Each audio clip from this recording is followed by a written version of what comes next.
বিসমিল্লাহির রহমানির রহিম।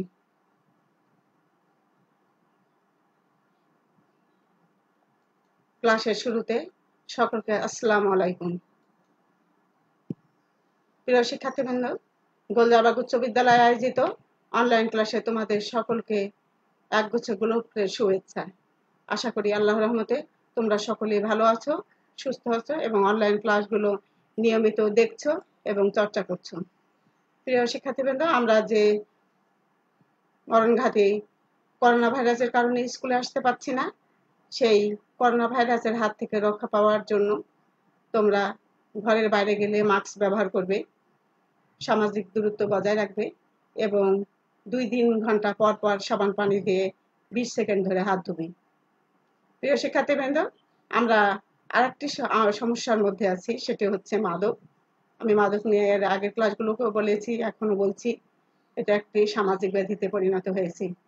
তাই এই সামাজিক ব্যাধির হাত থেকে রক্ষা পাওয়ার জন্য আমাদের সকলকে সচেতন থাকতে হবে, নইলে যুব সমাজ নষ্ট হয়ে যাবে। প্রিয় শিক্ষার্থীবৃন্দ, মাদক দ্রব্যের মধ্যে বলতে প্রথমে আমরা সিগারেটের কথা বলি। সেখান থেকেই আস্তে আস্তে করে আমরা বিভিন্ন মাদক আসক্ত হয়ে পড়ি।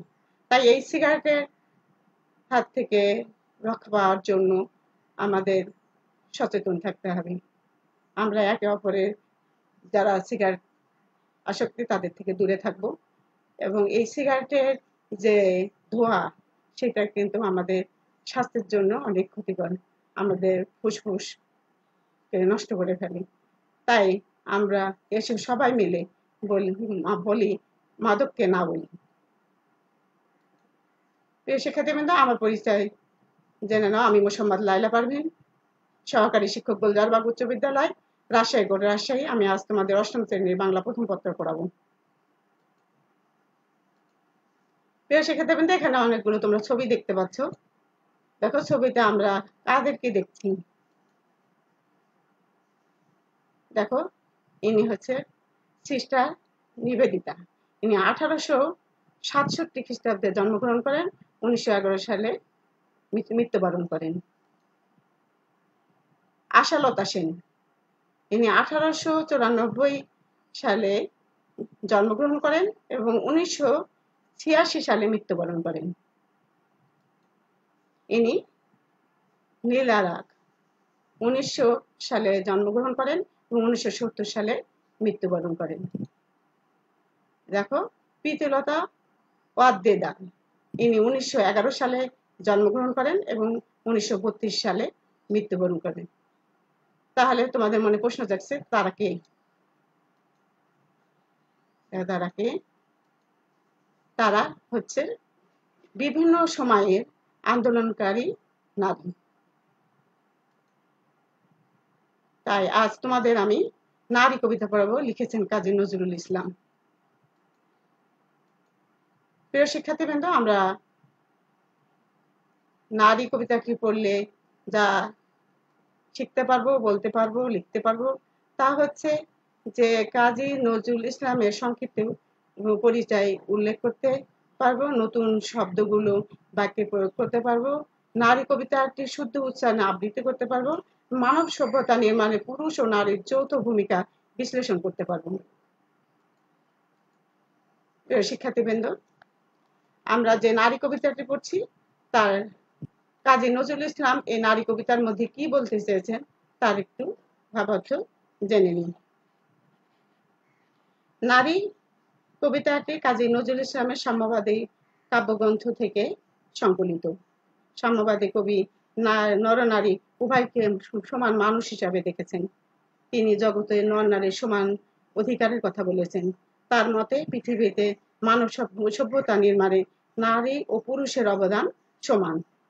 কিন্তু ইতিহাসে পুরুষের অবদানের কথা যত বলা হয়েছে, কিন্তু নারীর অবদানের কথা ততটা বলা হয়নি। কিন্তু এখন দিন এসেছে সমান অধিকারের, তাই নারীর উপর নির্যাতন চলবে না, তার অধিকার ক্ষুণ্ণ করা চলবে না।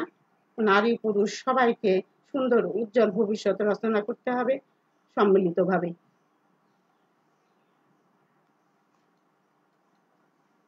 প্রিয় শিক্ষার্থীবৃন্দ, তোমরা সকলেই নিজ নিজ বাসায় আছো, তাই এই নারী কবিতাটি প্রথম থেকে শেষ পর্যন্ত সুন্দরভাবে বুঝে 4-5 বার পড়ে নিবে। প্রিয় শিক্ষার্থীবৃন্দ, আমরা একটু কবি পরিচিতি জেনে নিই। এখানে যে ছবিটি তোমরা দেখতে পাচ্ছ, নিশ্চয়ই চিনতে পারছো, ইনি কাজী নজরুল ইসলাম। তিনি কত সালে জন্মগ্রহণ করেন? দেখো, 1899 খ্রিস্টাব্দের 24শে মে বর্ধমান জেলার আসানসোল মহকুমায় জন্মগ্রহণ করেন। দেখে, প্রথম মহাযুদ্ধে শুরু হলে তিনি বাঙালি পঠনে যোগদান করেন। তিনি আত্মনিয়োগ করেন, কলকাতায় সাহিত্য চর্চায় আত্মনিয়োগ করেন। তাকে কেন বিদ্রোহী কবি বলা হয়? তাই দেখি আমরা। পরাধীনতা, অন্যায়, অবিচার ও শোষণের বিরুদ্ধে প্রতিবাদ করায় তাকে বিদ্রোহী কবি বলা হয়। নাগরিকত্ব, তিনি কত সালে নাগরিকত্ব পায় একটু দেখে নিই।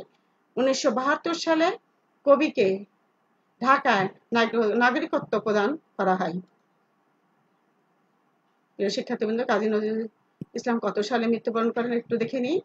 1976 সালে 29শে আগস্ট ঢাকায় মৃত্যুবরণ করেন। এসো তার উল্লেখযোগ্য রচনাবলীগুলোর সাথে পরিচিত হই।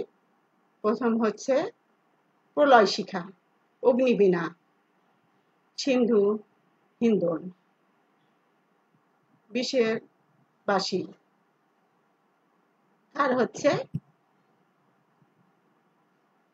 রক্তিম বীণা।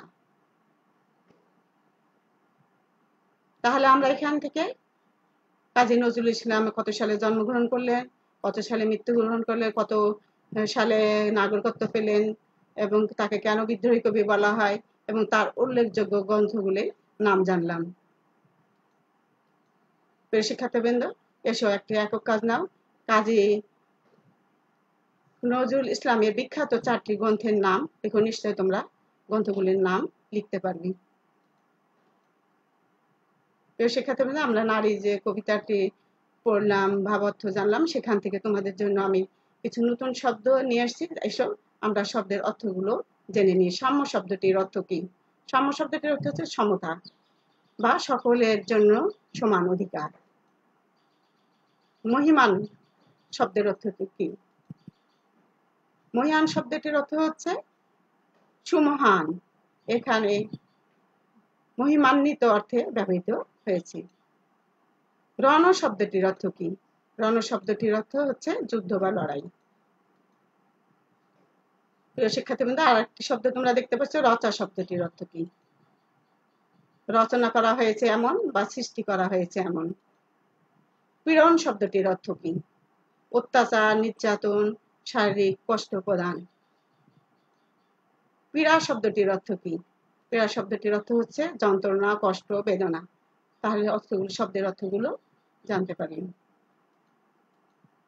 প্রিয় শিক্ষার্থীবৃন্দ, আমরা এখানে দেখো দুইজনের ছবি দেখতে পাচ্ছি। এখানে হচ্ছে জগদীশ চন্দ্র বসু এবং এখানে মেরি কুরি। এখানে একটা দাঁড়িপাল্লা দেওয়া আছে। দেখো, দুইজনকে, নারী এবং পুরুষ দুইজনকে সমান করা হয়েছে, দেখানো হয়েছে। দেখো, আমরা কাজী নজরুল ইসলামের সেই নারী কবিতাটির ভেতরে কি বলা হয়েছে আমরা এখন ছবি দেখবো, আর সেই কবিতাটিকে বিশ্লেষণ করে বলবো। সাম্যের গান গাই, আমার চোখে নারীর পুরুষ রমণী কোনো ভেদাভেদ নাই।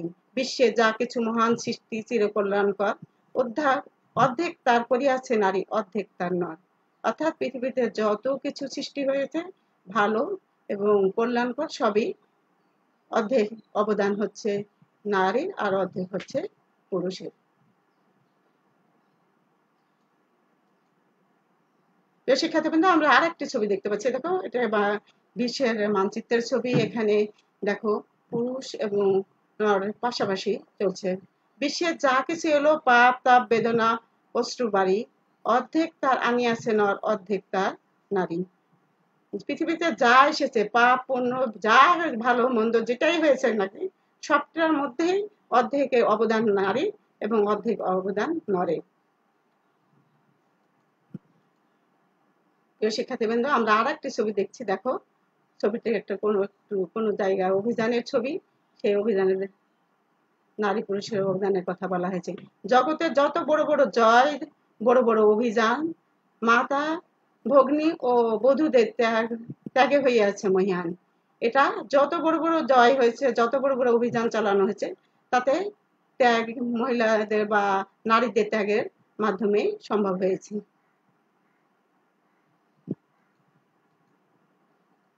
শিক্ষার্থীবৃন্দ, একটা যুদ্ধক্ষেত্রে আমরা ছবি দেখতে পাচ্ছি।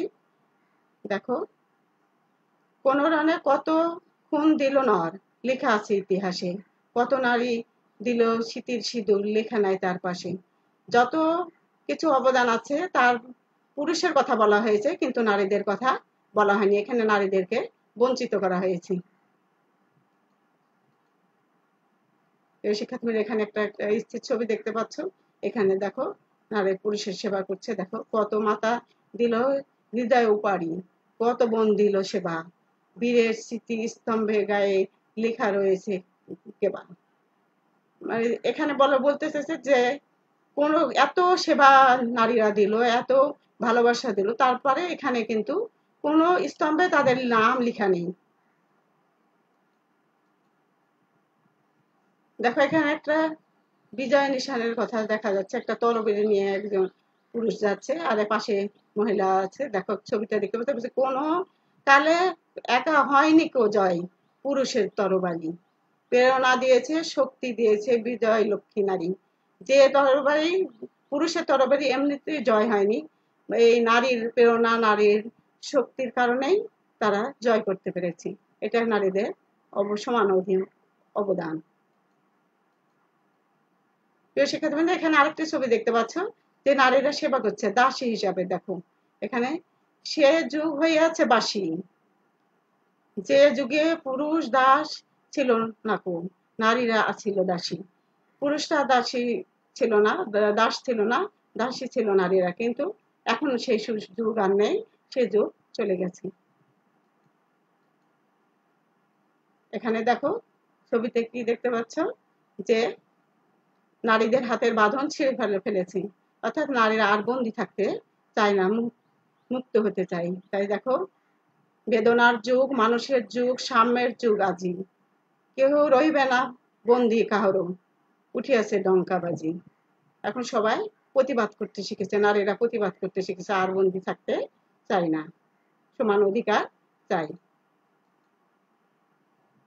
এখানেও দেখো, একটি সুন্দর ছবি দেখতে পাচ্ছ। এখানে নারীরা বোরখার ভিতর এক জায়গায় ছবি। এখানে শিকল বাঁধা আছে, পুরুষরা এর ভেতর আটকা জেলের মধ্যে। দেখো, এখানে বলা হচ্ছে, নর যদি রাখে নারী বন্দী, তবে এর পরযুগে আপনারে রচা ওই কারাগারে পুরুষ মরিবে ভোগে, যুগের ধর্ম এই, পীড়ন করিলে সে পীড়ন এসে পীড়া দেয় তোমাকেই।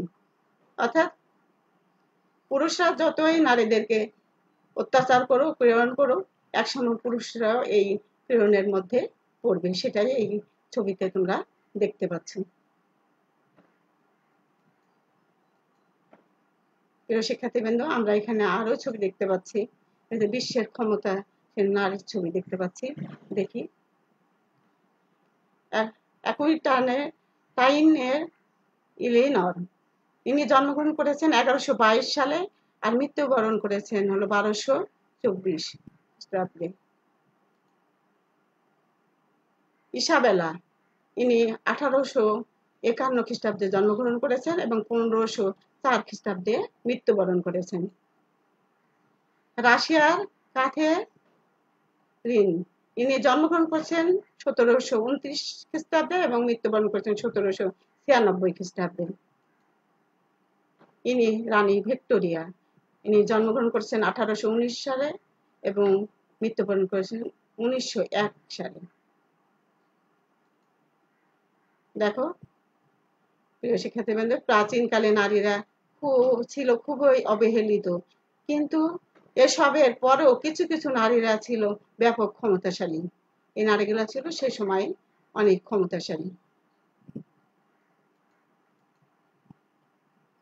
প্রিয় শিক্ষার্থীবৃন্দ, এখানে আমরা অনেকগুলো পাশাপাশি নারী পুরুষের ছবি দেখতে পাচ্ছি। দেখো, সাম্যবাদী কবি কি বলছে, সাম্যবাদী কাজী নজরুল ইসলাম নর নারী উভয়কে আলাদাভাবে দেখেননি।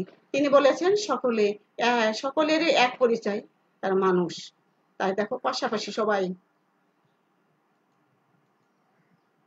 শিক্ষার্থীবৃন্দ জোড়ায় কাজ নাও, আমরা জোড়ায় কাজ নিতে পারছি না, সবাই নিজ নিজ বাসায় একা আছি, তাই কাজটা নিজ নিজ খাতায় করো। শ্রেণীতে উপস্থাপন করা হয়েছে এমন নারী ছাড়া বিশ্বের 5 জন বিখ্যাত নারীর নাম জোড়ায় আলোচনা করো। শিক্ষার্থীবৃন্দ এখানে একটা বিশ্ব মানচিত্রের ছবি দেখতে পাচ্ছ।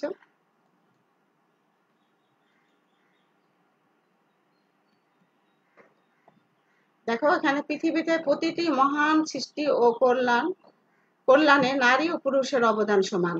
এখানে দেখো ছবিতে দেখতে পাচ্ছ, এখানে পুরুষ যতজন আছে নারীও ততজনই আছে। এর প্রত্যেকটা জায়গায় নারী এবং পুরুষের অবদান সমান। এখানে একটি ছবি দেখতে পাচ্ছ, নিশ্চয়ই এই ছবিটি তোমরা চিনতে পারছো, বেগম রোকেয়া সাখাওয়াত হোসেনের ছবি। এখানে মেয়েরা দেখো কৃষিকাজ করছে। তাই বলছে যে মানব সভ্যতা নির্মাণে নারীর অবদান অনেক বেশি। এমনকি কৃষি কাজের সূচনাও প্রথমে নারীরাই করেছিল। প্রিয় শিক্ষার্থীবৃন্দ, এখানে দেখো ইতিহাসের পাতায় পুরুষের কথা যতটা লেখা আছে নারীর কথা ততটা নাই। দেখো এখানে বলা হয়েছে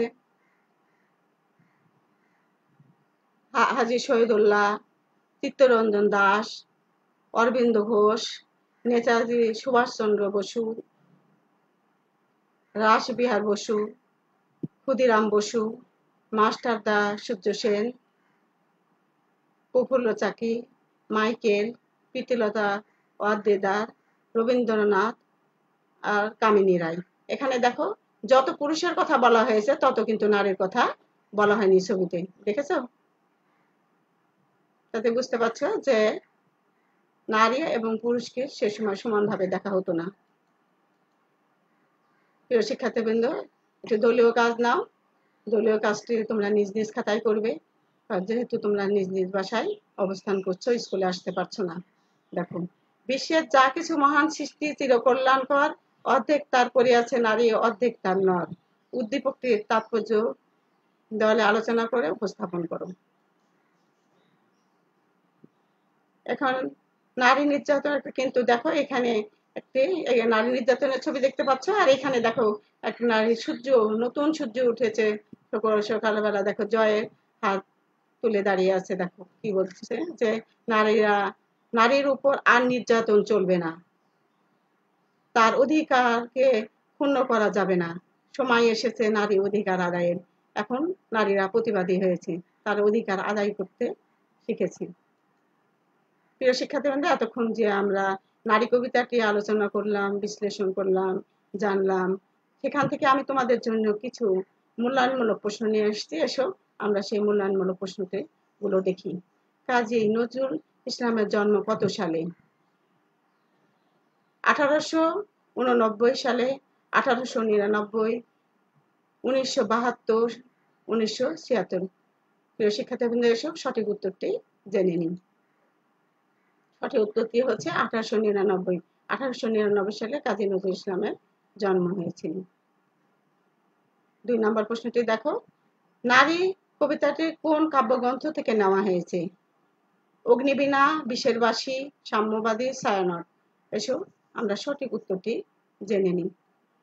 দেখো সাম্যবাদী, নারী কবিতাটি হচ্ছে সাম্যবাদী কাব্যগ্রন্থ থেকে নেওয়া হয়েছে। প্রিয় শিক্ষার্থীবৃন্দ, আমরা 3 নম্বর প্রশ্নটি দেখি। নারী কবিতা অবলম্বনের সমাজ নারীকে মুক্তি দিতে পারে যে বিষয়ে? সচেতনতা, শিক্ষা, অধিকার বোধ। এসো আমরা সঠিক উত্তরটি দেখি। ক না খ না গ না ঘ? সঠিক উত্তরটি হচ্ছে ঘ নাম্বার 1, 2 ও 3, অর্থাৎ সচেতনতা বৃদ্ধি করতে হবে, শিক্ষা গ্রহণ করতে হবে, আর অধিকার সম্পর্কে সচেতন হতে হবে। দেখো শিক্ষার্থীবৃন্দ, আরেকটি প্রশ্ন দেখো, সে যুগে পুরুষ দাস ছিল না কো, নারীরা ছিল দাসী। কার দাসী ছিল? নারীর, পুরুষের, ধনীদের না দাসদের? এসব শিক্ষার্থীবৃন্দ আমরা সঠিক উত্তরটি জেনে নিই। দেখো পুরুষের দাসী ছিল নারীরা। প্রিয় শিক্ষার্থীবৃন্দ, আমরা প্রায় ক্লাস শেষের পথে চলে এসেছি। এসো আমরা একটি বাড়ির কাজ নেই। খাতা কলম বের করো। মানব সভ্যতা নির্মাণে পুরুষ ও নারীর অবদান সমান কথাটির যথার্থতা বিশ্লেষণ করে 15 লাইনের একটি অনুচ্ছেদ লিখে আনবে। স্কুল খুললে আমরা খাতাগুলো মূল্যায়ন করব। প্রিয় শিক্ষার্থীবৃন্দ, এতক্ষণ আমরা যে নারী কবিতাটি পড়ালাম তাতে তোমরা নিশ্চয়ই সুন্দরভাবে বুঝতে পেরেছো। এই ক্লাসে তোমরা বাড়িতে আরো ভালো করে লেখাপড়া করবে, ভালোভাবে জানবে, এবং সবাই তোমরা বাড়িতে থাকো, সুস্থ থাকো, ভালো থাকো, এবং করোনা ভাইরাসের হাত থেকে রক্ষা পাওয়ার জন্য স্বাস্থ্যবিধি মেনে চলো, এবং আমরা আবার এসো আমরা মাদককে না বলি। সবাইকে তোমাদের ধন্যবাদ। আল্লাহ হাফিজ।